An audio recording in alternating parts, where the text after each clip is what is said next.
Pues bienvenidos al primer seminario web de este congreso, al día de hoy.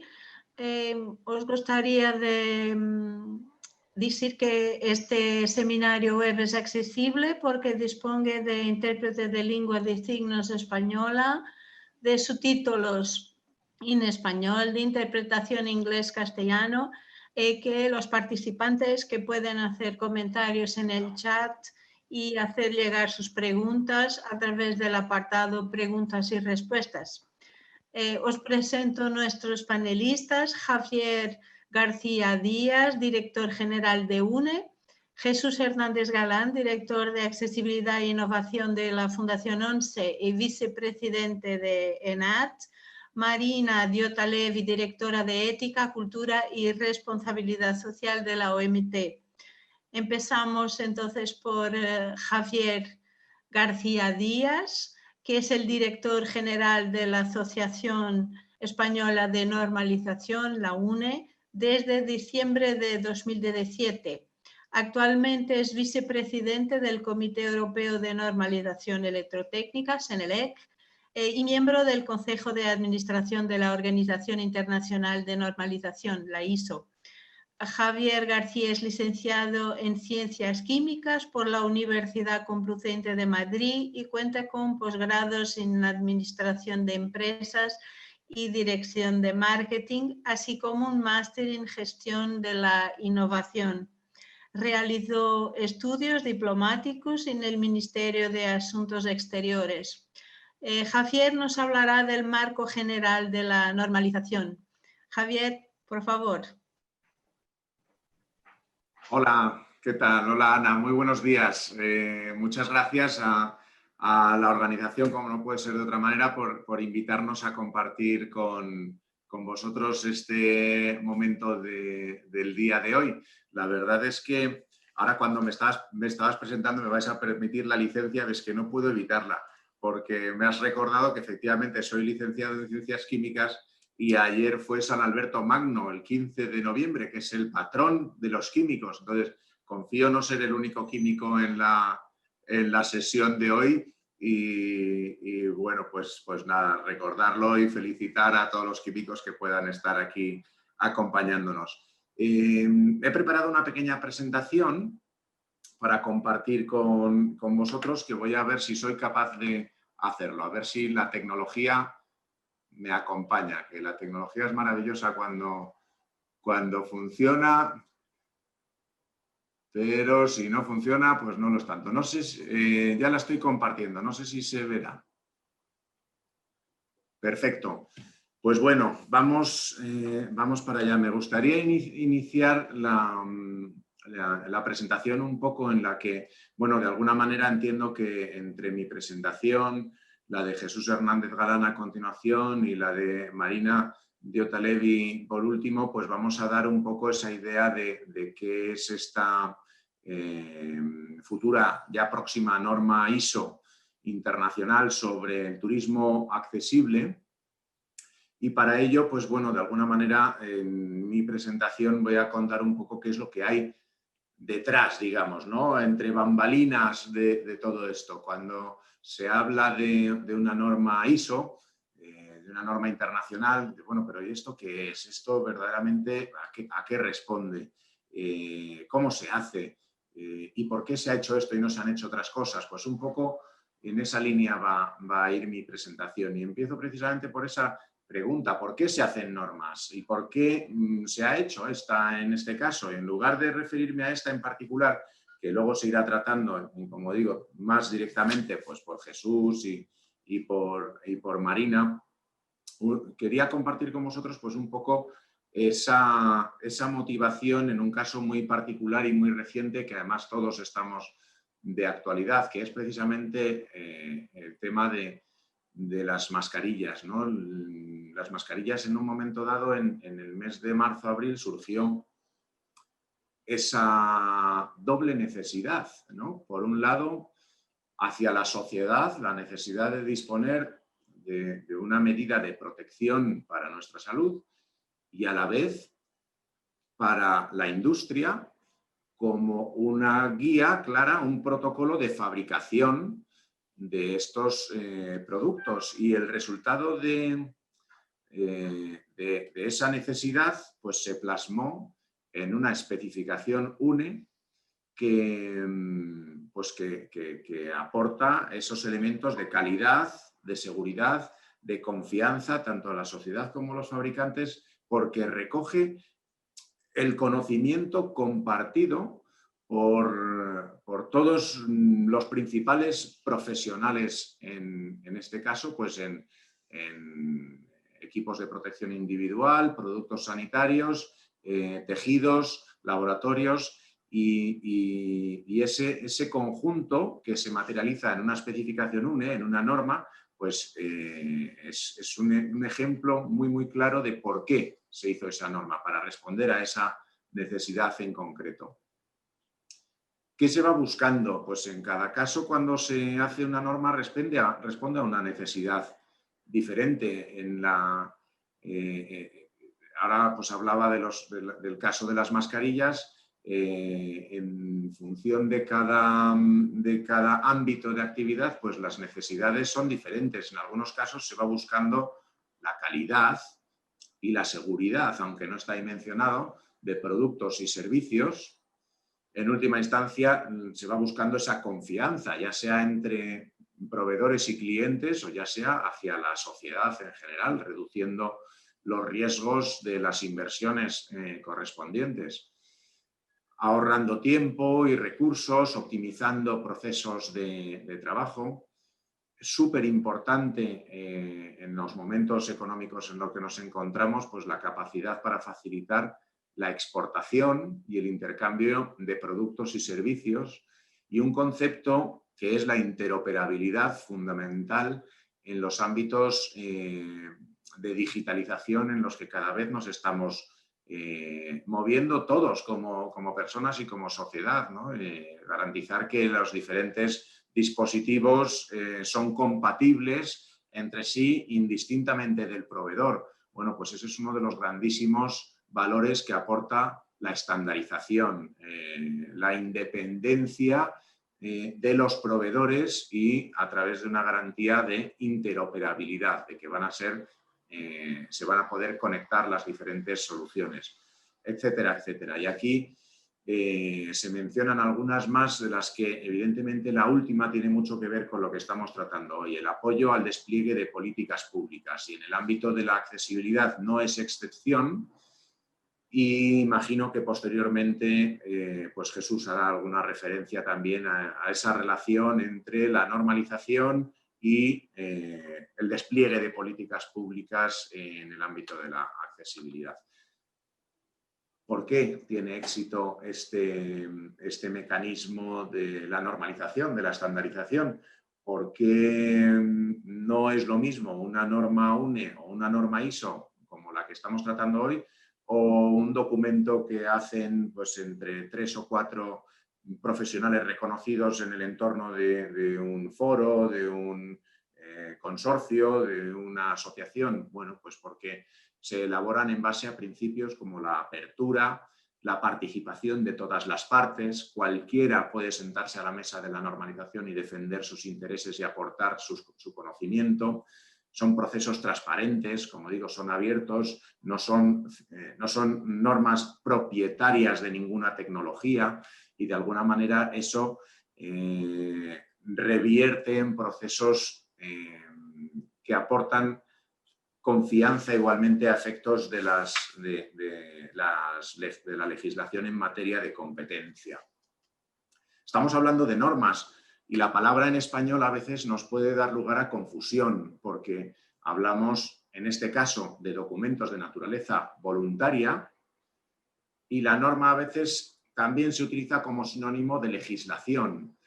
Es importante hacer esta distinción ahora. Estamos hablando de estándares. Muchas veces, si utilizamos la palabra estándares, se entiende mejor. Son documentos, sí, reconocidos, elaborados por todas las partes interesadas y que reflejan el consenso de todos los que han participado. Pero, sobre todo, a mí me gusta mucho el elemento que aparece en esta diapositiva, que habla de que son accesibles al público. Y por accesibles al público me refiero que no son propietarios, que no son estándares privados de ninguna compañía. Es decir, que están al acceso de cualquiera que quiera utilizarlos y, por lo tanto, lo que representa en términos de difusión de conocimiento y de generación de posible inteligencia de mercado para la evolución de las organizaciones, pues es importantísimo.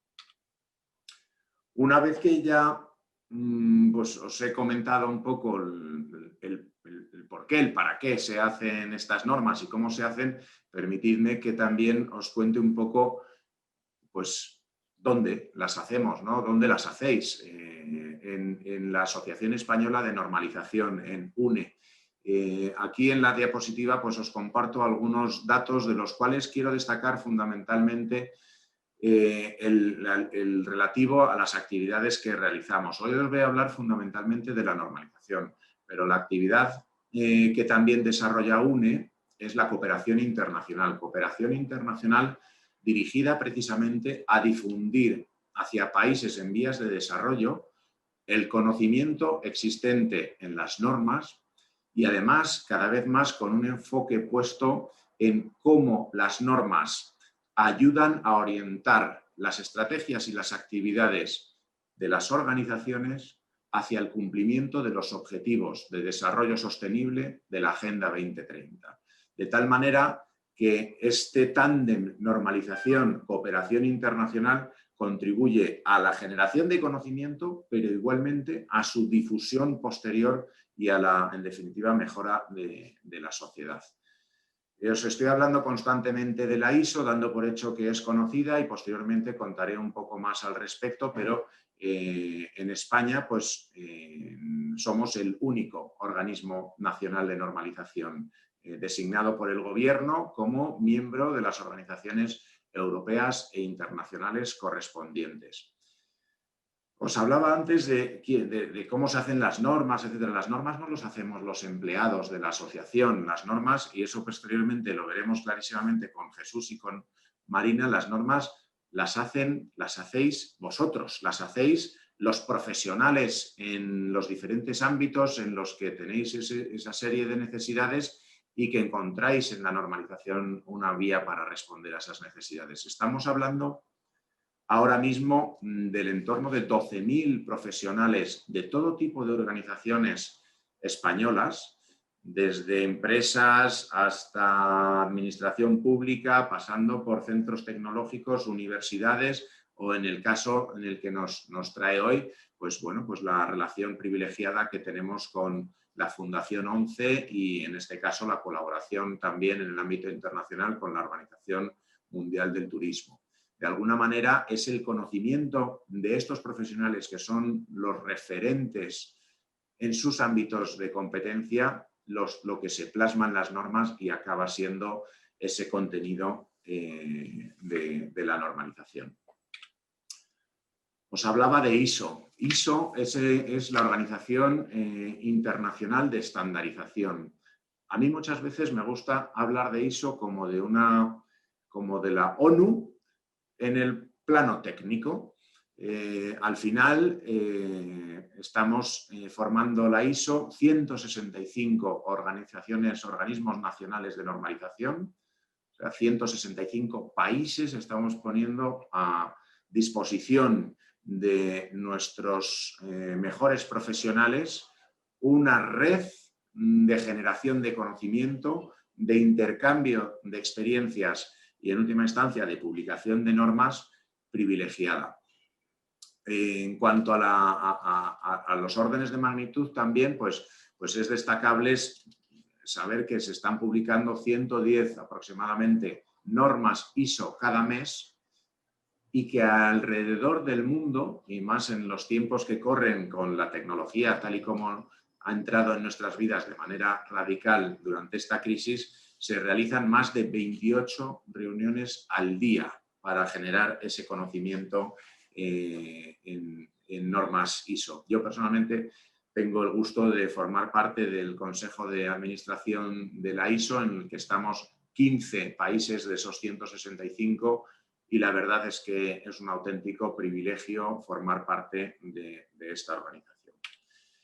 En ese marco internacional, antes lo mencionaba al hablar de la actividad de cooperación, una de las líneas claras estratégicas de la ISO es esa vinculación entre las normas y cómo su aplicación ayuda a las organizaciones a alinear sus estrategias con los objetivos de desarrollo de la Agenda 2030. Un ejemplo muy concreto, que precisamente se extrae de la norma 21902, que es el motivo de nuestra reunión en el día de hoy, es ese párrafo que aparece identificado en la diapositiva. Es un ejemplo muy claro de cómo la propia norma lleva implícito el que su aplicación invite a las organizaciones a orientar su actividad al cumplimiento, en este caso, del objetivo 10 de desarrollo sostenible. Y ahí se ve, pues bueno, de qué manera se indica en la norma que los proveedores de servicios turísticos deben adoptar un enfoque holístico en la prestación de servicios, asegurando que todos los elementos de la experiencia del turista estén diseñadas para ser inclusivas y accesibles para todos. El cómo no lo dice, lo que te dice es el qué. Y eso, a su vez, pues dinamiza también la capacidad de innovación, pero una de las líneas que estamos intentando transmitir muy claramente es, oiga, sea usted consciente que implementando este estándar ya está contribuyendo a la consecución de los objetivos de desarrollo sostenible. Dentro de la ISO hay muchísimos comités técnicos, que son los foros en los que se hacen las normas. Uno en concreto en el que se ha elaborado, en el que se está elaborando esta norma internacional de turismo accesible es el Comité 228. El Comité 228 está liderado por España. UNE desempeña la secretaría de ese comité y España, a través del Instituto de Calidad Turística de España, desempeña la presidencia de este comité. No es casualidad, siendo España líder en materia turística, es un elemento estratégico para el sector y para el Estado aprovechar la influencia que representa poder ser el líder internacional en materia de calidad turística. Estamos hablando de un comité en el que participan más de 100 países, con lo que eso representa a efectos de difusión de ese conocimiento, de difusión de esas buenas prácticas y en muchos casos de esos 108 países estamos hablando de países en vías de desarrollo para los que el turismo puede ser una fuente de ingresos muy importante y la aplicación y la consideración de una norma ISO como la que se está haciendo pues puede representar una vía para contemplar estos elementos de accesibilidad desde el punto de partida. Es muy relevante también el impacto que puede tener este estándar ISO en Latinoamérica, porque desde UNE tenemos unas relaciones muy intensas con nuestros homólogos del otro lado del Atlántico. Y es un hecho, es una realidad que el idioma que nos une con estos países, el idioma español, nos ofrece una capacidad de influencia, ¿por qué no utilizar esa palabra? O privilegiada para que puedan acceder o podamos compartir conocimiento que en estos casos estamos incentivando a través de los convenios de colaboración que tenemos entre UNE y nuestros homólogos del otro lado del Atlántico. En este viaje de la estandarización internacional en el ámbito de la calidad turística, pues vamos acompañados, como comentaba anteriormente, de una serie de socios líderes y referentes en este ámbito. Ya he mencionado el Instituto para la Calidad Turística Española, pero también con Segitur estamos elaborando las normas sobre destinos turísticos inteligentes a las que me referiré un poco a continuación. Evidentemente, el proyecto en el que estamos hoy embarcados no hubiera sido posible de ninguna manera sin la iniciativa y el liderazgo de Fundación 11 y la Organización Mundial del Turismo, y también, por supuesto, en todo este ámbito, pues la colaboración y el apoyo del Gobierno, de la Secretaría de Estado de Turismo. A nivel nacional, y ya voy acercándome al final de mi intervención, si hasta ahora he estado hablando un poco más del ámbito internacional, también a nivel nacional es muy relevante la actividad en el sector turístico, siempre vinculado, en el caso de hoy, con la accesibilidad. UNE dispone dentro de sus estructuras de un comité que es el número 178 sobre ciudades inteligentes. Pues en este comité hay un subcomité concreto, que es el número 5, que trata los destinos turísticos inteligentes. Pues bien, uno de los 5 ejes clave de un destino turístico inteligente es precisamente la accesibilidad, con lo que ello representa de compromiso por aquellos destinos que quieren implementar esta norma y posicionarse como destinos turísticos inteligentes en relación con la accesibilidad. También desde el ámbito nacional quiero destacar dos perspectivas. Por un lado, las más de 40 normas UNE ya existentes en materia de calidad turística para, bueno, me atrevería a decir casi todos los subsectores turísticos, desde el ocio a los alojamientos, pasando por la restauración, etcétera, etcétera. Muchas de estas normas han sido a su vez el origen de normas que hoy son normas internacionales ISO, y quiero destacar especialmente la publicación de unas especificaciones UNE que bajo el código 66 se publicaron pues, entre los meses de abril y junio, básicamente para responder precisamente a la situación complicadísima a la que la crisis del COVID ha sometido al sector. En tiempo récord y con la participación de todos los actores, se prepararon en colaboración con el ICTE, bajo mandato de la Secretaría de Estado de Turismo y con el visto bueno del Ministerio de Sanidad, una serie de 21 especificaciones, que pronto serán 22 porque se está elaborando la correspondiente a las estaciones de esquí, que sirven precisamente para orientar a los prestadores de servicios turísticos hacia buenas prácticas de operativa segura en entorno del COVID. En todas estas especificaciones existe un anexo sobre consideraciones relativas a accesibilidad para el diseño del plan de contingencia. Este es un elemento que, a su vez, ahora que estamos trasladando esta especificación UNE a norma internacional, también se está trasladando ahí, y con un poquito de suerte también próximamente se publicará como documento ISO con el código 5643 estos mismos documentos, sentando nuevamente pues, o posicionando a España como referente internacional, en este caso en materia de seguridad en el sector del turismo. En muchas de estas normas y en otras que no voy a mencionar y que quizás Jesús mencione posteriormente, se contemplan aspectos clave en materia de accesibilidad. Estoy ya terminando mi presentación y ya prácticamente pues, para dar paso tanto a Jesús como a Marina, centrándonos en la norma del día de hoy, la ISO 21902, norma que con un poco de suerte verá la luz en el primer trimestre del año que viene y que, bueno, que de alguna manera va a ser la referencia en este ámbito y que con la colaboración de las tres entidades seguro que seremos capaces de que tenga presencia y notoriedad y aplicación en todos estos ámbitos. Nada más, muchísimas gracias por la atención prestada y estoy a disposición de las preguntas en el turno posteriormente. Muchas gracias.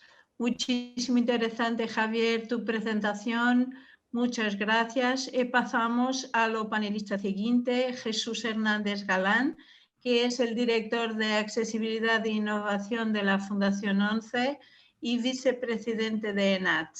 Además de dirigir las políticas y estrategias de accesibilidad de la Fundación ONCE, ha puesto en marcha nuevos proyectos especialmente centrados en la investigación e innovación social. el establecimiento de alianzas con otras entidades para el desarrollo de proyectos conjuntos tanto a nivel nacional como internacional y la búsqueda de financiación a través de acuerdos de colaboración o patrocinios. Son otras responsabilidades de Jesús en Fundación ONCE. Jesús nos hablará de la correlación y coordinación con otras normas, mandatos y legislación europeos. Please, Jesús, the floor is yours. Muchísimas gracias, Ana.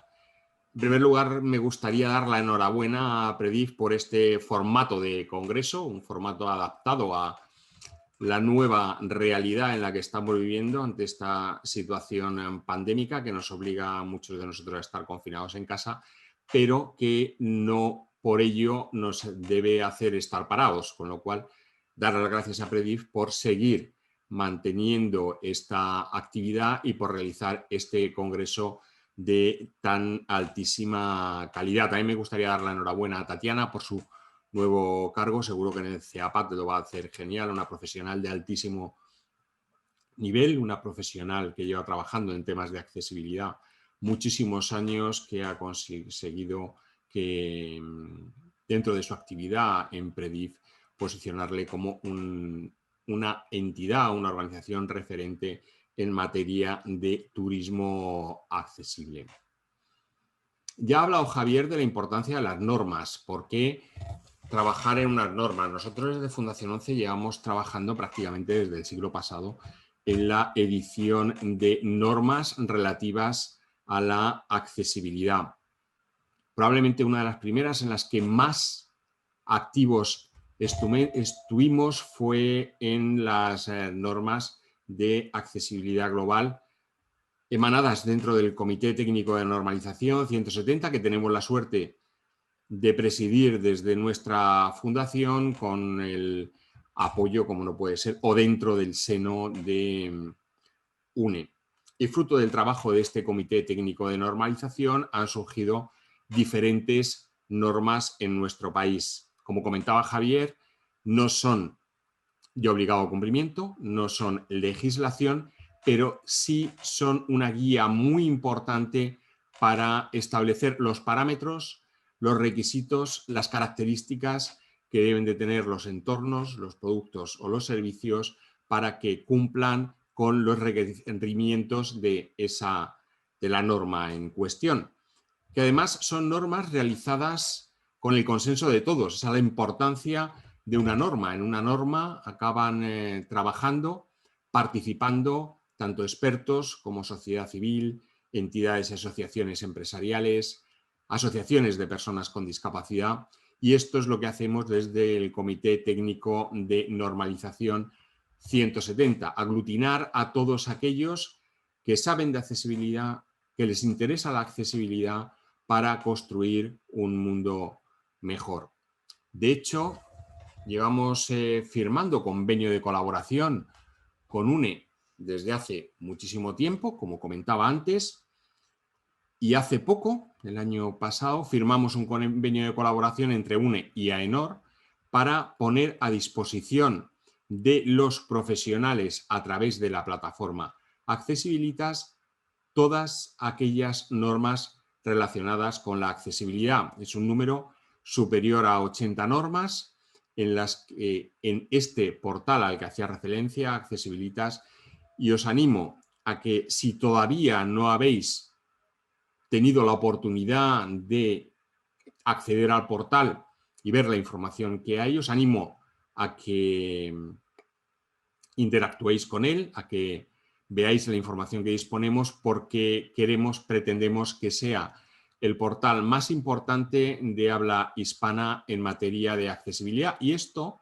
lo hacemos en colaboración con el Real Patronato sobre Discapacidad a través de un convenio de colaboración con el que estamos impulsando un plan de accesibilidad universal en nuestro país. Por eso os animo a que visitéis Accesibilitas para tomar más información, que os deis de alta si sois un organismo público, una institución una asociación de personas con discapacidad y ahí podéis ver, podéis consultar todas las normas relacionadas con la accesibilidad.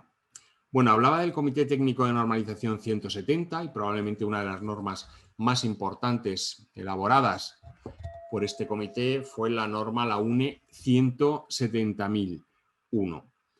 Una norma que habla de accesibilidad global en edificación, una norma que a través de los diferentes documentos que la componen tiene un sistema para poder certificar edificios y eso sí que fue un gran avance en nuestro país a principios del siglo pasado, digo a principios de este siglo, perdón, no del siglo pasado, a principios de este siglo, en 2000-2002, para que los edificios que sean susceptibles de ser certificados, sus gestores lo puedan certificar a través de esta norma. También reúne los requisitos DALCO, que es el acrónimo de deambulación, aprehensión, localización y comunicación, entendiendo que estas son las acciones básicas que una persona, que un individuo realiza con el entorno. También se han publicado algunas normas que me gustaría hacer referencia a ellas, poniendo ejemplos de la utilidad que han tenido a lo largo de nuestra historia. Hablar, por ejemplo, de la norma que regula los vehículos para el transporte de personas con movilidad reducida. Sí comentar que en el convenio que mantuvimos entre el IMSERSO y la Fundación ONCE durante casi 20 años, que fue el convenio que ha convertido a nuestro país en uno de los países más accesibles del mundo debido al impulso tan importante que dio a ayuntamientos, a municipios, a administraciones públicas, a universidades. Decir que esta norma fue la que utilizamos para conceder subvenciones sobre taxis accesibles. Y esto evitó, debido a esta norma, que algunos vehículos que no cumplían con las características funcionales mínimas requeridas en esta norma no pudieran ser subvencionados y no se implantaran en nuestro país. Os voy a poner un ejemplo. El London Taxi. Todos conocemos, a través de las películas, o los que hayáis visitado Londres, este modelo de vehículo. Un modelo de vehículo en el que todos, a través de una rampa muy pendiente, son accesibles, pero que impide viajar de una forma confortable y segura, es decir, no vas anclado y además viajas de forma transversal al sentido de la marcha. Esto es algo que impide nuestra norma UNE, que era la que utilizábamos, como decía antes, para poder dar este tipo de subvenciones. Y eso impidió que en nuestro país se hayan establecido una serie de vehículos que incumplen o que vulneran los derechos de confort y seguridad de los viajeros usuarios de silla de ruedas. Me gustaría hablar de otra norma, está centrada en personas con discapacidad física y transporte, una norma muy importante que es la norma que regula cómo se debe subtitular, teniendo en cuenta las necesidades de personas tanto sordas como con discapacidad auditiva. Una norma que ayuda a todos aquellos que quieran subtitular un evento, como por ejemplo un evento como este, una norma que establece una película, una serie, pueda regularlo para que se haga de una forma estandarizada y realmente útil. Es decir, una serie de expertos y usuarios estuvieron trabajando durante un largo tiempo para que esta norma recogiera todas las necesidades y todos los requisitos que dan solución a esta tipología de problemas.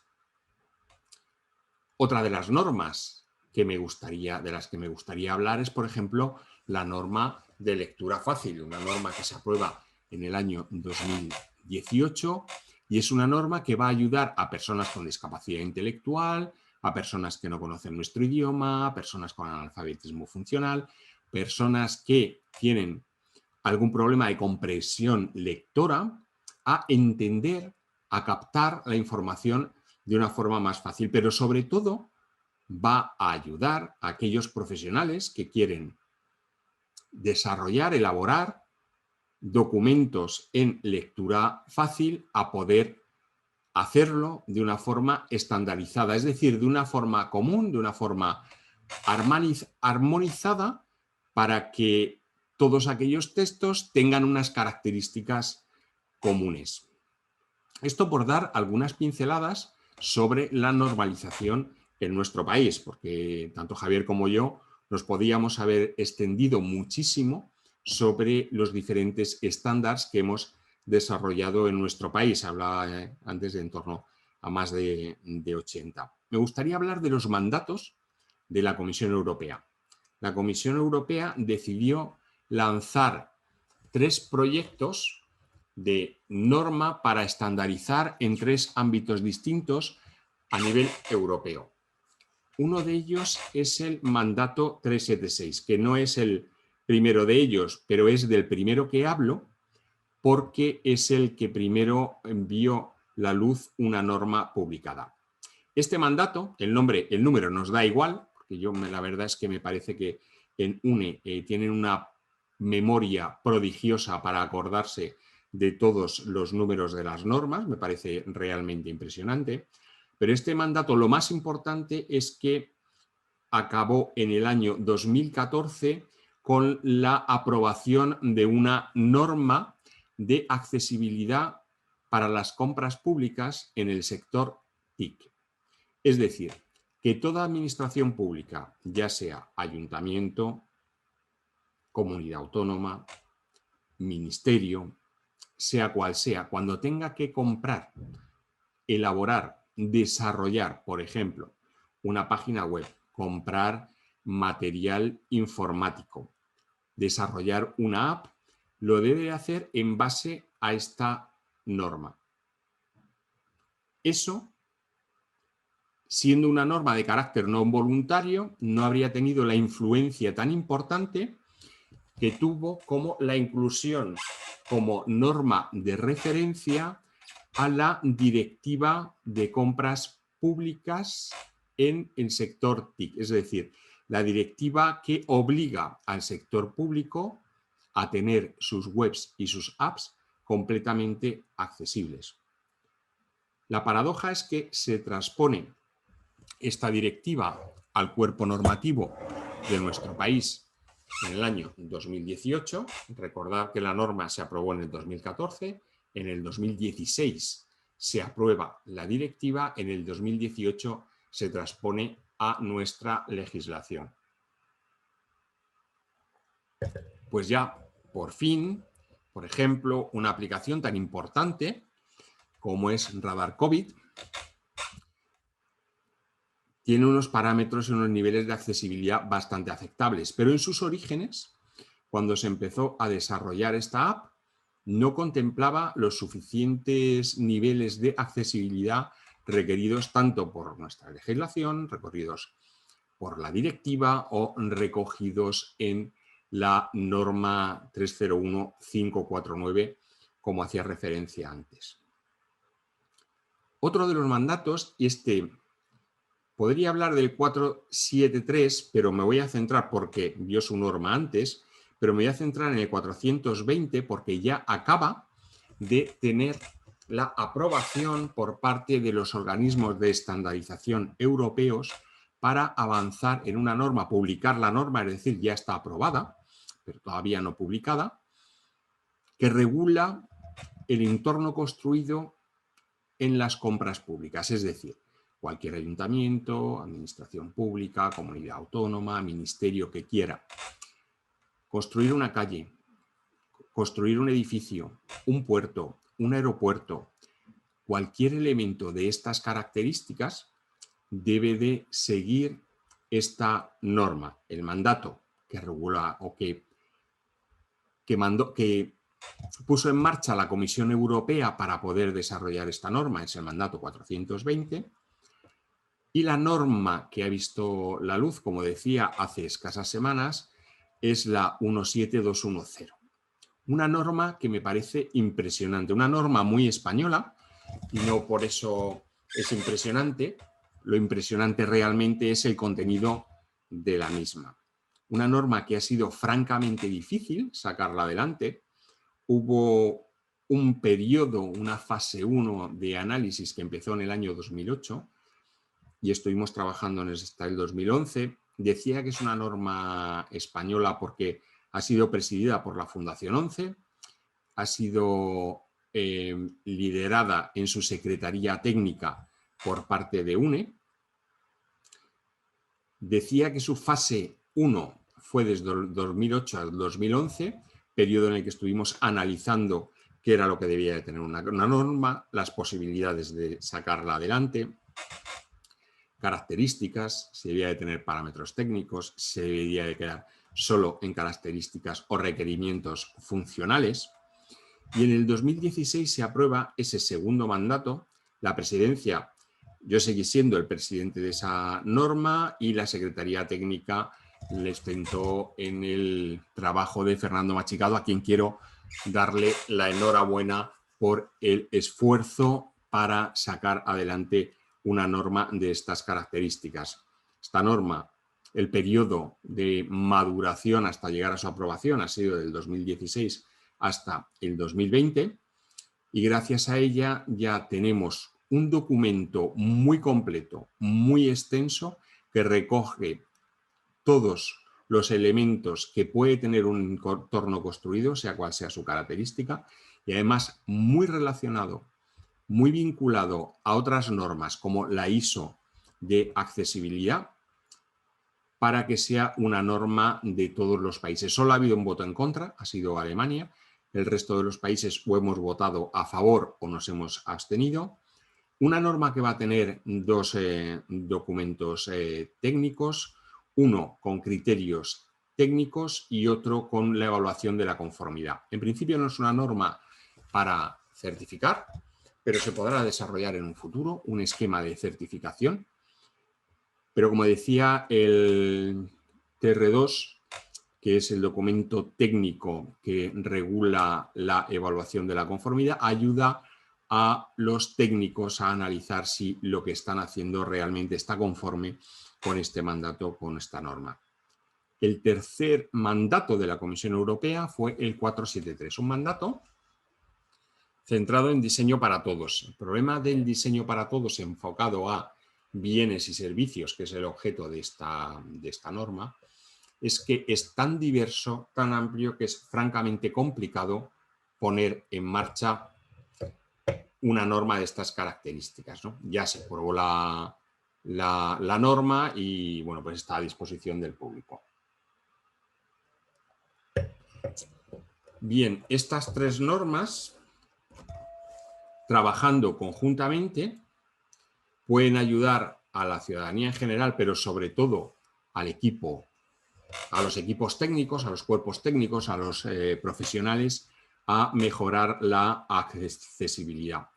Ana, quería preguntarte qué tal vamos de tiempo, porque veo que son la 1:15. No sé si hablar de las... Tienes más 5 minutos. Más 5 minutos. Bueno, pues me gustaría hablar de un documento que hemos elaborado desde la Fundación 11 en colaboración con el CERMI, con el Real Patronato sobre Discapacidad y que también a posteriori se ha replicado a través de la Organización Mundial del Turismo, entidad con la que llevamos colaborando desde hace muchísimo tiempo, desarrollando diferentes elementos, como han sido unas guías técnicas, hemos colaborado en unas menciones de destinos turísticos accesibles, estamos colaborando, por supuesto, en esta norma, porque desde la OMT se está impulsando de una forma clara en la ISO de turismo, que esperemos que vea la luz a finales de este año. Pues decía que estas claves para la nueva normalidad, o esta situación en la que nos encontramos ahora, también han sido replicadas en el sector turístico. Lo que hicimos, en torno al mes de mayo, junio, es ver cómo esta realidad ante la que nos enfrentamos en estos momentos puede impactar de forma negativa en la accesibilidad, puede generar exclusión. Este documento lo tenéis a disposición, lo hemos circulado. se ha centrado en analizar las capacidades funcionales de los 4 grandes grupos de discapacidad visual, auditiva, física y orgánica, intelectual y del desarrollo o discapacidad psicosocial, analizando diferentes ámbitos. En primer lugar, las pautas de conducta, es decir, debemos de seguir las pautas que las autoridades sanitarias han establecido para tal fin, para que estemos todos protegidos y seguros. En cuanto a la información, nos encontramos con diversas situaciones. Por ejemplo, el braille, que es un elemento para ser tocado, en estos momentos ya no se puede tocar, está francamente vetado, con lo cual las personas con discapacidad visual ante estos elementos tienen verdaderos problemas.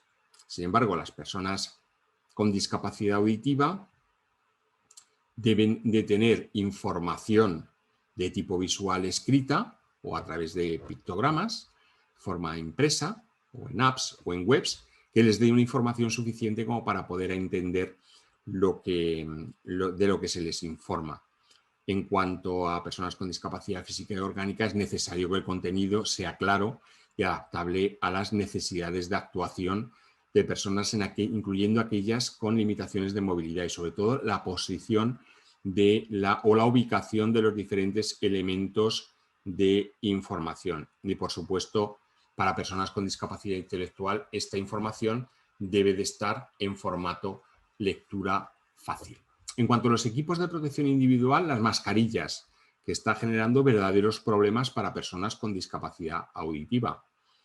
Además, para las personas con discapacidad visual, lo que está provocando las mascarillas es que hay que hablar más alto, es decir, limita el torrente de voz, limita el nivel de voz, con lo cual, o de sonido, el nivel sonoro, con lo cual las personas con deficiencia visual captan peor ese tipo de información. En cuanto a las personas con discapacidad intelectual o alguna discapacidad de tipo psicosocial, el uso de mascarillas les puede generar algún problema de desconfianza o de desorientación.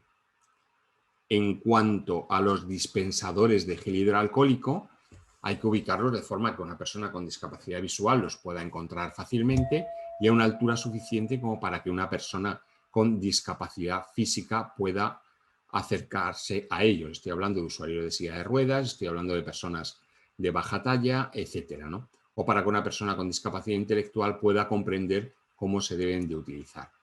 En cuanto al espacio de seguridad, este es un problema bastante importante que está generando muy especialmente aquellos que utilizamos, yo soy usuario de silla de ruedas, pues aquellos que utilizamos este tipo de elementos, distancia de 1,5 metros o 2 metros, hay que tener en cuenta que esta distancia debe ser superior para aquellos que estamos a una situación más baja que el resto, porque si la gota tiende a caer con un tiro parabólico, llegará más lejos a aquellos que tenemos baja talla o que vamos sentados. Por eso hay que tener en cuenta estos espacios, ¿no? Las mamparas de separación pueden generar también problemas a personas con discapacidad visual que tengan resto visual pero que no puedan captar esa información, es decir, ver que se encuentra esa mampara porque no tenga algún elemento de protección. Sin embargo, para las personas con discapacidad auditiva, esas mamparas que sean transparentes es importante, son muy útiles porque pueden ver qué hay al otro lado. Si ponemos muchas mamparas y no hay espacio suficiente, un usuario de silla de ruedas puede tener problemas para poderse movilizar, para poderse desplazar, para poder utilizar esos espacios en esos espacios de trabajo, en esas terrazas, en esos veladores, ¿no? Los sistemas de activación de diferentes elementos, como ahora hay que tener muchísima precaución a la hora de tocar diferentes elementos, se están desarrollando sistemas de activación de de ascensores a través de apps y teléfonos públicos. Espacios higiénicos de uso público, también es importante tenerlos en cuenta porque en estos momentos hay bastantes problemas con su uso, así como con el transporte público colectivo, en el que hay que buscar distancias de seguridad, espacios suficientes para que usuarios de silla de ruedas puedan viajar en este transporte público. Y por último, otro elemento del que hablamos en estas 11 claves es la reducción de aforos en espacios públicos. Bueno, yo voy a ir finalizando, a hacer un breve recorrido de lo que he expuesto. Hemos hablado de la importancia de las normas, de la colaboración tan estrecha entre los 3 socios que estamos hoy como panelistas, la Organización Mundial del Turismo, OMT y Fundación 11, para trabajar conjuntamente en el desarrollo de normas y en su aplicación. Hemos hablado de normas de referencia en nuestro país, normas españolas, que son referentes a nivel internacional, normas europeas, cómo esos mandatos han venido a generar un cuerpo normativo a nivel europeo, a armonizar la accesibilidad a nivel europeo y esos logros. Sí he querido también resaltar los periodos tan largos de desarrollo de una norma, es decir, desde el 2016 hasta el 2020, 4 años para desarrollar una norma, es un tiempo, a mi entender, demasiado largo, pero fruto de ese tiempo dedicado hemos conseguido normas de altísima calidad, como no podía ser de esa manera. Seguro que la norma ISO de turismo va a ir mucho más rápido, está yendo mucho más rápido y la tendremos muchísimo más pronto. Y he finalizado hablando de las 11 claves para la nueva normalidad. Yo quiero finalizar aquí mi intervención dando las gracias a Predif, la enhorabuena a Predif por este congreso y desde luego a todos los que habéis querido estar atendiendo, participando, asistiendo a este panel sobre normalización y accesibilidad. Muchísimas gracias. Muchísimas gracias, Jesús. Gracias por tu ponencia, por tu explanación de tanta cosa tan importante. Y vamos a seguir con Marina Diotalevi, que es la directora del Departamento de Ética, Cultura y Responsabilidad Social de la OMT, donde es la responsable por la coordinación del trabajo del Comité Mundial de Ética, del Turismo y por la supervisión de la aplicación del Código Ético Mundial para el Turismo por parte de gobiernos y empresas. Asimismo, está a cargo de las dimensiones culturales del turismo y las cuestiones sociales relacionadas con el turismo, tales como la igualdad de género, los derechos humanos, la responsabilidad social corporativa y la accesibilidad de personas con discapacidad. En esta última área, Marina es también el convener del grupo de trabajo Working Group 14 de la ISO del Technical Committee 228, que está desarrollando la norma internacional ISO 21902 sobre turismo accesible que Jesús nos ha hablado. Marina es graduada en Ciencias Políticas y Relaciones Internacionales por la Universidad Católica de Louvain, en Bélgica, y máster en Derecho Internacional por la Universidad Libre de Bruselas. Marina nos hablará de los detalles de este proyecto. Por favor, Marina. Muchas gracias, Ana. Buenos días a todos los participantes que nos siguen. Yo he preparado una pequeña presentación que ahora voy a intentar compartir con ustedes en la pantalla. A ver, ahora sí. Vamos a ver, sí, perfecto. Pues antes que todo, en nombre de la Organización Mundial del Turismo, pues quisiera, como no, agradecer a Predif la invitación para participar en este foro tan importante que une un amplio abanico de expertos en accesibilidad. También quisiera, un poco para los que nos conocen, que no conocen a la Organización Mundial del Turismo, hablar brevemente de su mandato en el contexto de la accesibilidad. La OMT es un organismo, es el organismo especializado de las Naciones Unidas encargado de la promoción de un turismo responsable, sostenible y accesible para todos.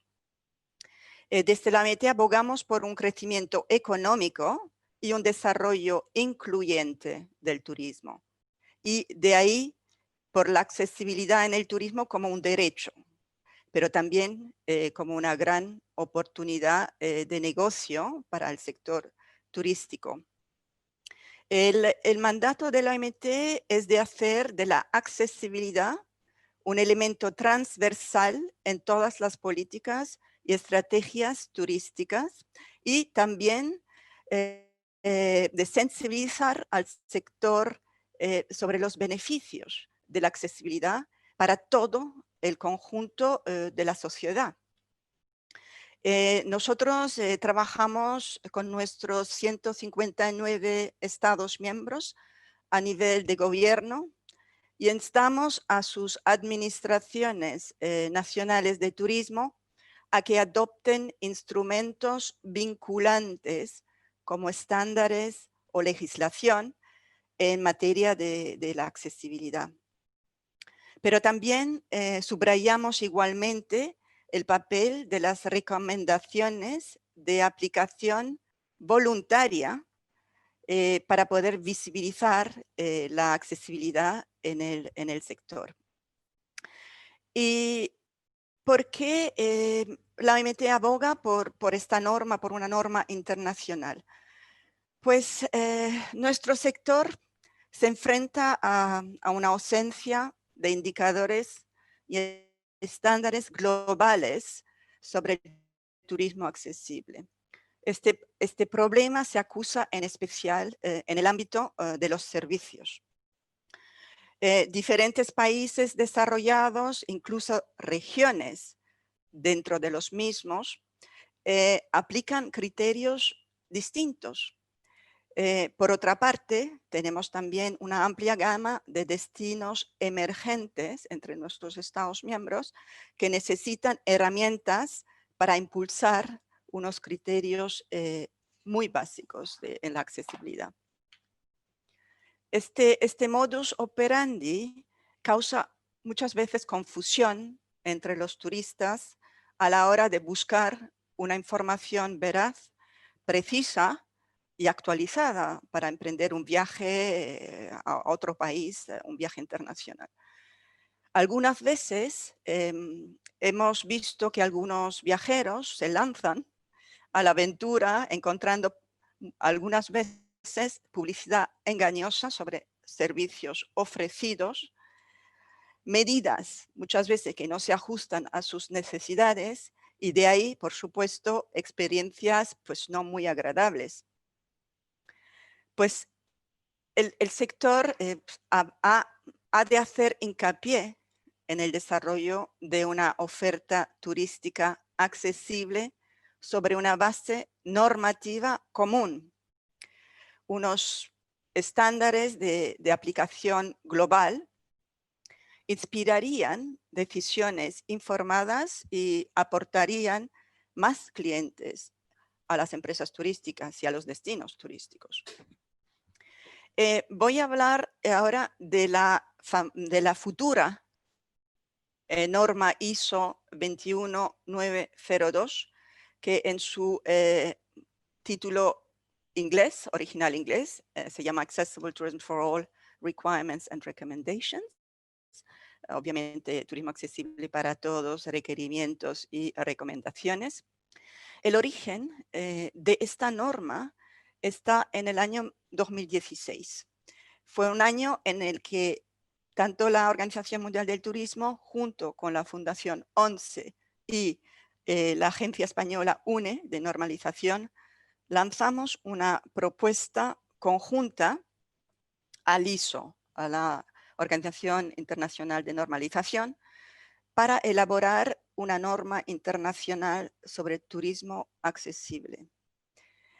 Esta propuesta se aceptó y en el marco del Comité Técnico 228, del cual habló ya Javier al principio de esta webinar, en este marco del Comité Técnico se formó un grupo de trabajo número 14 sobre turismo accesible, y este grupo de trabajo estuvo compuesto y sigue estando compuesto por unos 80 expertos de aproximadamente 35 países miembros de la ISO. Y también contó con la participación de unas 6 organizaciones del sector privado, pues que cubren, por ejemplo, las agencias de viajes, los hoteles, las pequeñas y medianas empresas, los consumidores. Estaba también presente la red europea de turismo accesible, ENAT, con la que también trabajamos desde años. Pues en este marco del grupo de trabajo, la OMT actuó como convener, que es una especie de coordinador, presidente del grupo, y ayudando así a lograr un consenso multisectorial sobre la futura norma. La Fundación ONCE ha liderado desde el principio el desarrollo técnico en este proceso como experto principal, mientras que UNE ha albergado la secretaría del grupo de trabajo. Como dijo ya Javier al principio, la adopción de la norma ISO 21902 está prevista para el año que viene, esperemos que para principios del año 21, debido a algunos retrasos causados por la actual pandemia. Pero ¿cuáles son los componentes que se incluyeron en la futura norma ISO 21902? Pues esta norma consta de 2 apartados principales. El primer apartado incluye requisitos y recomendaciones esenciales que son aplicables a todos los actores de la cadena de valor del turismo. Se centran, como ven, en el diseño de los servicios, las tecnologías de la información y la comunicación, así como la formación del personal de turismo y los requisitos funcionales de los entornos construidos, en los entornos construidos. El segundo apartado incluye cláusulas dirigidas a los sectores específicos de la cadena de valor. Y el contenido aquí se dirige prácticamente a todos los eslabones de la cadena del turismo. Y aquí, como ven, están las administraciones públicas y los destinos turísticos, el transporte, los espacios urbanos y rurales, el ocio y las actividades culturales, el sector de los congresos y convenciones, MAIS, alojamientos, por supuesto, agencias de viajes, la hostelería y la restauración. Como no, la futura norma también, obviamente, proporciona herramientas útiles, como ya se dijo anteriormente por Javier, para formular políticas y estrategias del turismo accesible. Las soluciones que se ofrecerán a través de esta norma es, por supuesto, los requisitos y las directrices para un turismo para todos harán posible el disfrute del turismo en igualdad de condiciones a todas las personas de todas las edades y las capacidades. Esta nueva norma ofrecerá soluciones a través de unas directrices claras para los proveedores de servicios, en contraste con varias normas y prácticas ya existentes en varios países. También facilitará esta norma, además, una plataforma colaborativa entre todos los actores de diferentes países para avanzar en la agenda de la accesibilidad. La norma brindará igualmente oportunidades de negocios y aportará nueva clientela para los destinos turísticos que necesitarán recuperarse de la crisis de la COVID actual. Y como no, mejorará también la experiencia tanto para el los turistas, y la calidad de vida de la población local dentro de los destinos turísticos. Bueno, pues, ¿cuáles han sido los retos que nos hemos encontrado en este proceso? Pues el consenso multisectorial que se ha logrado en el marco del grupo de trabajo de expertos de varios países y sectores presentaba obviamente una serie de retos. Las diferencias entre los destinos consolidados del turismo y emergentes, que suelen coincidir con las economías más o menos estables, y también los marcos normativos más o menos sólidos, eran obviamente muy determinantes. Este hecho implicó que algunos países con normativas bien arraigadas eran un poco menos propensos al apoyo, a dar apoyo a esta norma, por supuesto, porque ya tienen todo su marco ya preestablecidos. Pero por otra parte, los países con normas carentes pues han apostado decisivamente por este proyecto. También tengo que decir que algunos destinos maduros con normativa ya afianzada, pero teniendo una agenda social muy prominente, que sí apoyaron desde el principio esta norma y vieron en ella una gran utilidad para todos. También, como hemos visto en otras esferas económicas, nos hemos encontrado con un escaso entendimiento en cuanto a quiénes eran los beneficiarios de la accesibilidad en el turismo.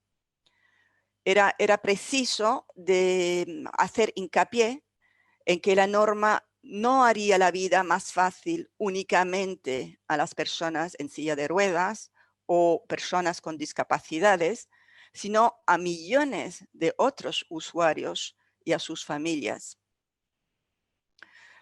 En cuanto a los expertos, ha sido clave su labor conjunta, ya que provenían de las administraciones nacionales de turismo como de los organismos nacionales de normalización, y esta combinación aportó un amplio conocimiento técnico y, por supuesto, un legítimo consenso en la norma, en el texto de la norma, en la propuesta. Eran de esperar, por otro lado, algunas reservas expresadas por el sector privado, especialmente por las pequeñas y medianas empresas, que, como ustedes saben, conforman un 70% de la industria del turismo. Obviamente es de entender su temor de añadir un coste adicional para las empresas.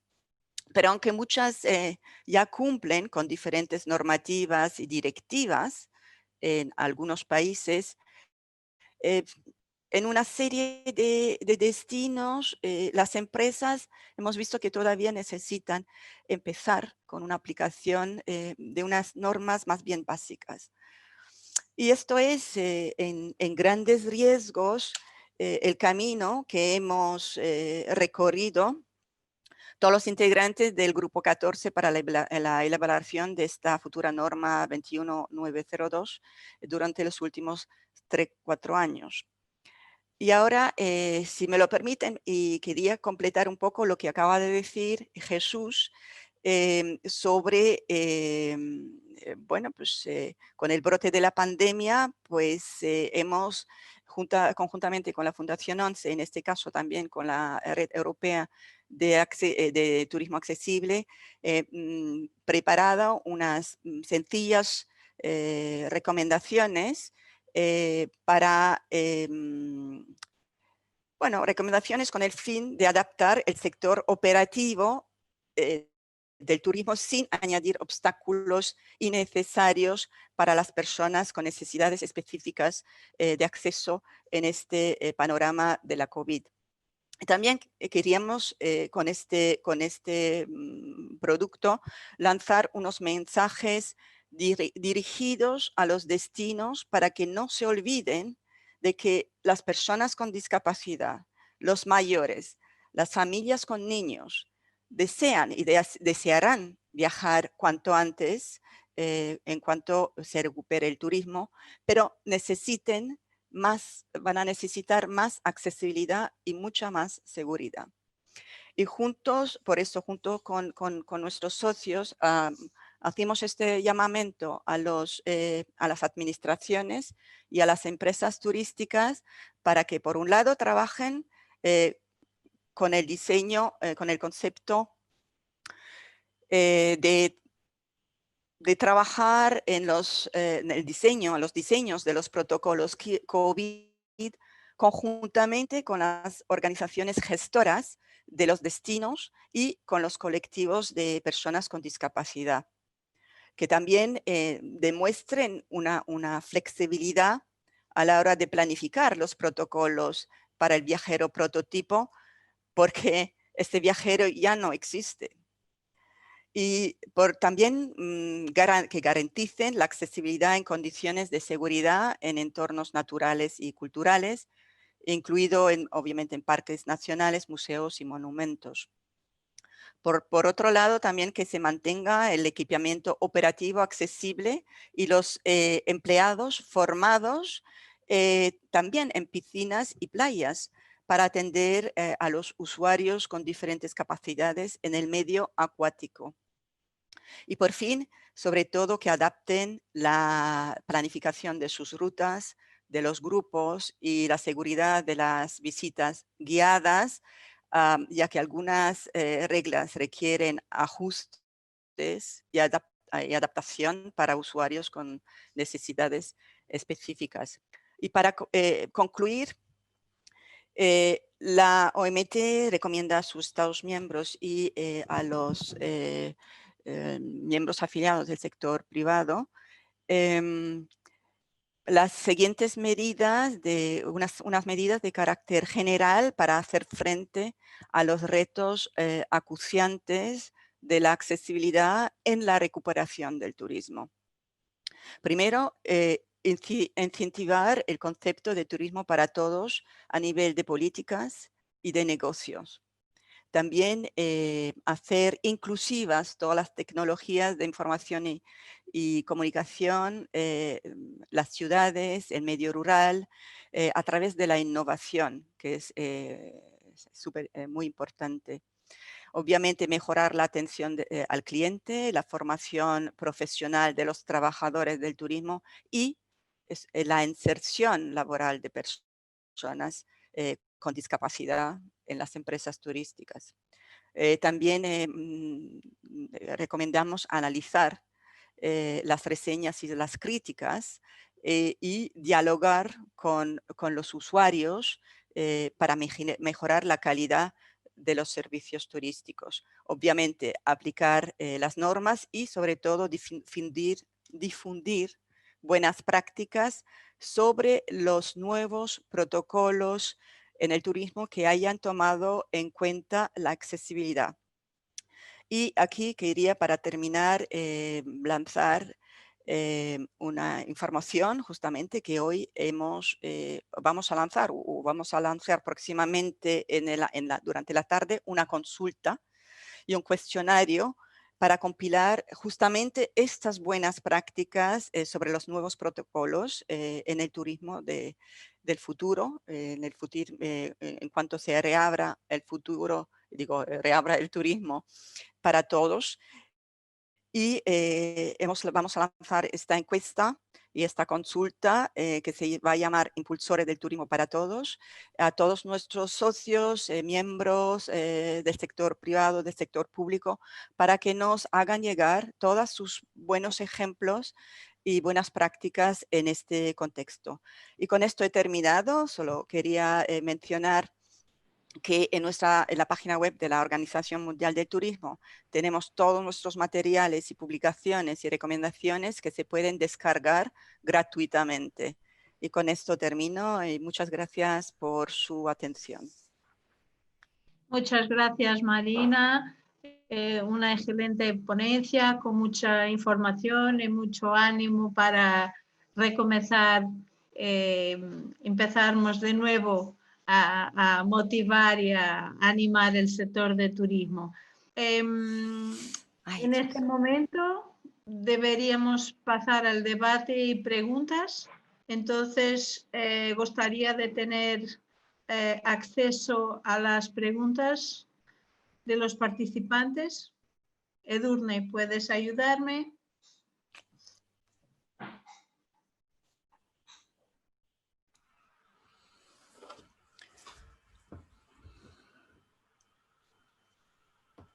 No tengo acceso al chat o no estoy viendo las preguntas de los ponentes, de los participantes, perdón.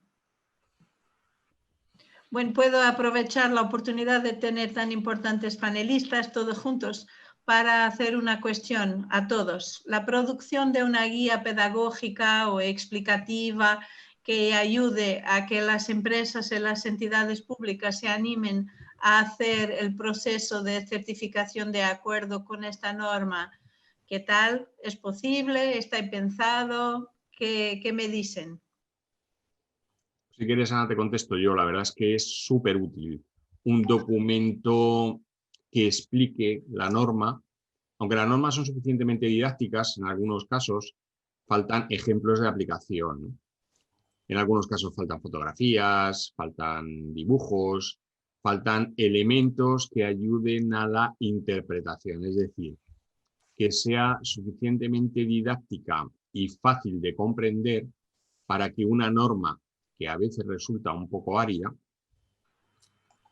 le genere rechazo a aquel técnico que la pueda utilizar.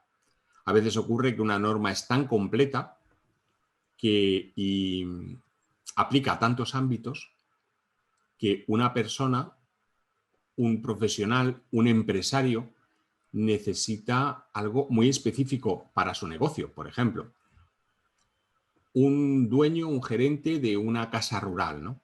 Pues hay muchísima información que no necesita y que muchas veces esas cuestiones técnicas no les resulta fácil de interpretar. Él de lo que sabe es de traer clientes, de que los clientes lleguen a su negocio y que estén a gusto, estén satisfechos y luego vuelvan, pero no de interpretar normas.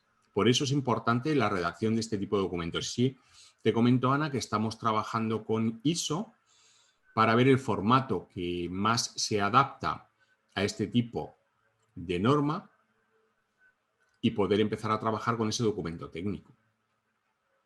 Muchas es decir, gracias. estamos en ello. Yo creo que es muy importante. Desde el inicio he hablado de esto. Creo que todo lo que ayude a que se animen las entidades, las empresas a seguir este normativo y a certificarse por la norma, yo creo que es imposible. Es muy importante. Estamos teniendo varias personas que nos preguntan si es posible acceder a los contenidos de las ponencias y si la respuesta es posible, si pueden compartir. Una otra persona nos pregunta si ya es posible descargar la norma ISO hoy en el formato borrador que está disponible en la ISO. Yo creo que no, pero pregunto a los panelistas y cómo recomiendan seguirla. Entonces, os pedía que a estos tres tipos de preguntas si poder responder. Yo personalmente... Si os parece, no sé, con respecto a esta, si recomendarían descargarla, yo casi, igual Marina sabe un poco la evolución, porque me imagino que el documento que esté disponible hoy será el proyecto que pasó la fase de información pública, el borrador intermedio, y imagino que habrá habido cambios respecto del contenido de ese borrador a lo que vaya a ser la norma definitiva, pero no soy muy consciente del orden de magnitud. No sé si si Marina, tú tienes ese conocimiento. La verdad es que yo no, verdaderamente. Bueno. A mí me parece un poquito, a modo de referencia, pues vale, pero a modo de tomar la rajatabla yo no lo haría con ninguna norma hasta la definitiva, hasta el texto final. Sí, efectivamente. Yo las normas de ISO internas no me las conozco muy bien, por eso tenemos a nuestra compañera Natalia Ortiz de Zárate de UNE, que nos guía en todo este tema de interno de ISO, UNE, cómo se desarrollan, cuáles son las reglas y lo que se puede hacer, no se puede hacer. Yo lo que tengo entendido que obviamente el último borrador, esperemos que sea al final, se mandó ya a Ginebra, a ISO, para que, bueno, pues lo pongan lo editan, vean cómo se puede mejorar la presentación y a ver si están todos en orden según las reglas internas de ISO, para que este borrador se mande a todos los miembros del Comité Técnico 228 para la votación, porque tienen el derecho de expresar su voto durante 2 meses y también añadir algunos comentarios. Entonces, yo no sé y no creo que este borrador esté disponible para todo el mundo. Está disponible para todos los miembros ISO, de las agencias de normalización de los países miembros de ISO, y no sé si a todos o únicamente a los que son del grupo del Comité Técnico 228. Entonces, ese es un tema un poco técnico que yo no me atrevo a contestar. En cuanto a la disponibilidad de las ponencias, por supuesto, con mucho gusto. Y en cuanto a las medidas y cómo seguir la norma ISO, seguramente nosotros, en cuanto tengamos la respuesta y el feedback de la votación de los miembros de ISO, nos dirán en qué medida lo podemos hacer público. Y obviamente en este caso, cuando ya esté adoptada y votada a favor la norma, la OMT junto con la Fundación 11 y UNE seguramente vamos a informar a todos los interesados en el marco, bueno, pues interesados en la accesibilidad. En nuestro caso, vamos a informar a nuestros Estados miembros, a nuestros miembros afiliados del sector privado, que existe esta norma y que es para cualquier información que se dirijan a nosotros, a la Fundación 11 o a UNE ISO. Esto es lo que yo puedo decir. A lo mejor Jesús y Javier pueden añadir algo más. Yo gustaría de añadir algo. Yo creo que el borrador circula solamente entre el Working Group 14. No en el Technical Committee, es más restricto, solamente en el Working Group 14. Bueno, yo creo que el documento como tal, hasta que no le demos por finalizado en el grupo de trabajo 14, efectivamente circula únicamente entre los expertos que están apuntados en el Working Group 14. Pero una vez que hemos dado por bueno el texto final dentro del Working Group, la secretaria de UNE lo prepara de manera que se envíe a Ginebra, a ISO. Y lo que yo tengo entendido que está ahora en Ginebra con ISO preparándose para la votación de los miembros del Technical Committee 228. Pero bueno. Eso es, exactamente como tú has dicho, Marina, exactamente. El proyecto último que se distribuya para votación ya definitiva estará disponible para los organismos nacionales de normalización y, por supuesto, pues, los participantes en los comités nacionales correspondientes que son los que emitirán la posición, el voto definitivo a ese documento. El documento único público ahora mismo sería el proyecto que pasó información pública, el DIS, el DIS, pero eso es un borrador intermedio que yo, en respuesta directa a la pregunta, no creo que deba ser tomado como referencia a efectos de, oye, pues voy a ir adelantando un poco así, a ver si lo voy implementando. No, porque normalmente hay bastantes cambios de ese borrador intermedio a lo que acaba siendo el texto definitivo. Tenemos más 2 preguntas, el tiempo está llegando al final, pero tengo una pregunta muy interesante que yo creo que Jesús puede contestar. Es de Mónica Oriol. Hola a todos y gracias por sus ponencias. Quería hacer una pregunta sobre la norma ISO. ¿Cómo encararía esta norma en España? ¿Es más estricta que la propia ley de accesibilidad en las comunidades autónomas? Yo creo que es muy interesante. Voy a responder a 2 preguntas. Una ha sido ¿cuál es la plataforma a la que me he hecho referencia antes? Donde están las normas. Está respondido en el chat o en preguntas y respuestas, pero lo digo porque a lo mejor ha habido alguien que no lo vea. Es accesibilitas. Accesibilitas significa accesibilidad en latín, para que sirva de referencia y de memorización de cuál es la plataforma de accesibilidad a la que he hecho referencia. En cuanto a la pregunta si va a ser más estricta que las normas españolas, la respuesta es no. En España tenemos un cuerpo normativo probablemente de los más potentes a nivel internacional.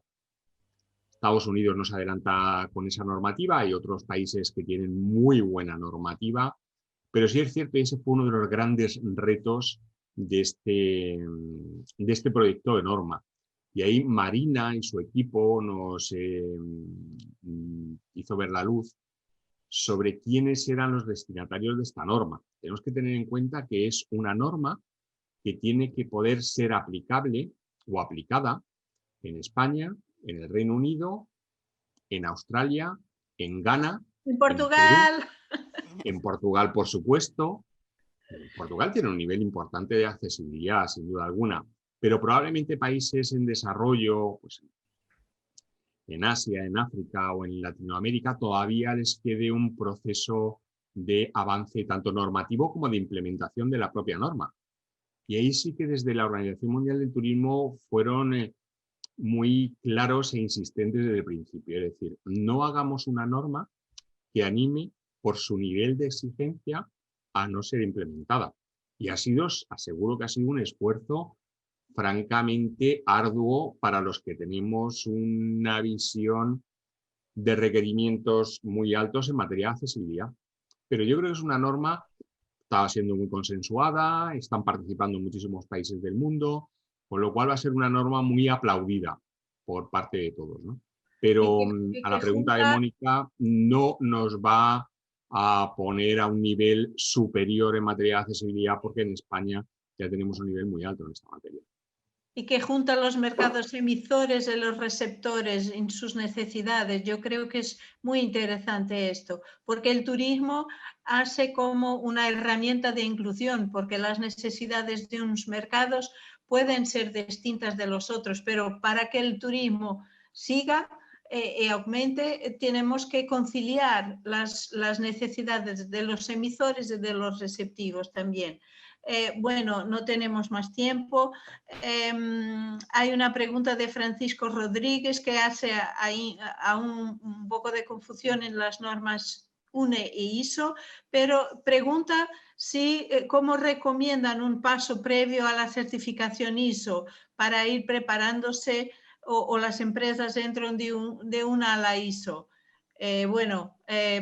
Yo creo que podrán ser respuestas dadas por texto, porque en este momento no tenemos más tiempo. Jesús, ¿quieres decir algo muy rápido? Pues darte las gracias a ti, Ana, por la moderación, dar las gracias a Prediz por el congreso, dar la enhorabuena tanto a UNE como a la Organización Mundial del Turismo como a la Fundación 11, aunque parezca un poco egoísta darnos la enhorabuena a nosotros mismos, pero yo creo que también nos merecemos el reconocimiento del esfuerzo y el trabajo que estamos haciendo en esta materia. Muchas gracias a todos, participantes y ponentes. Continuamos con el segundo seminario web del Congreso ahora mismo. Adiós. Gracias. Muchas gracias. Hasta luego. Que rellenen la encuesta, que es importante. La encuesta que acaba de aparecer en pantalla es súper útil de cara a mejorar la calidad o a ver la satisfacción que hay. Muy bien, gracias, Jesús.